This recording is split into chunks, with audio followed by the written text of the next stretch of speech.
សួស្តីអ្នកទាំងអស់គ្នាជួបគ្នាម្ដងទៀតហើយជាមួយខ្ញុំប៉ាលៀងហើយសម្រាប់ថ្ងៃនេះដែរខ្ញុំមកនាំអ្នកទាំងអស់គ្នាមកយករបស់ free នៅក្នុង Roblox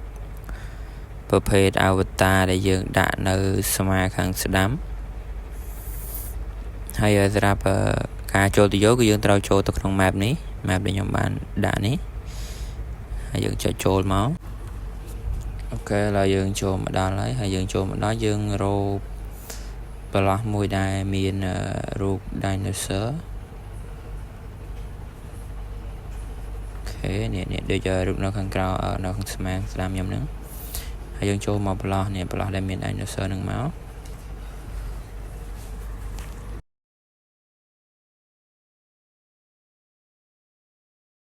អូខេឥឡូវយើងចូលមកបន្លោះដែលមាន dinosaur ហ្នឹងហើយយើងដើរមកខាងក្រោយនេះខាងក្រោយបន្លោះ dinosaur នឹងត្រង់រហូតមក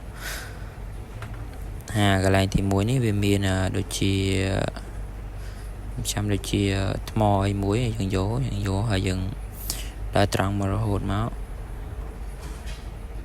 ដល់ទីនេះគឺវាមានឲ្យយើងយកហ្គីតាមួយហើយយើងយកហ្គីតាហ្នឹងហើយយើងបាន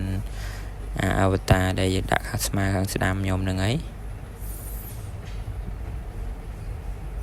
ដូចអ្នកនរបានឃើញនៅស្មាស្ដាំខ្ញុំមានAvatarអង្គុយលើមួយហ្នឹងហ្នឹងហើយឥឡូវស្រាប់វីដេអូហ្នឹងគឺមានតែប៉ុណ្្នឹងទេបើអ្នកនាងចង់បានចាំចូលទៅយកទៅហើយហ្នឹង free ទេ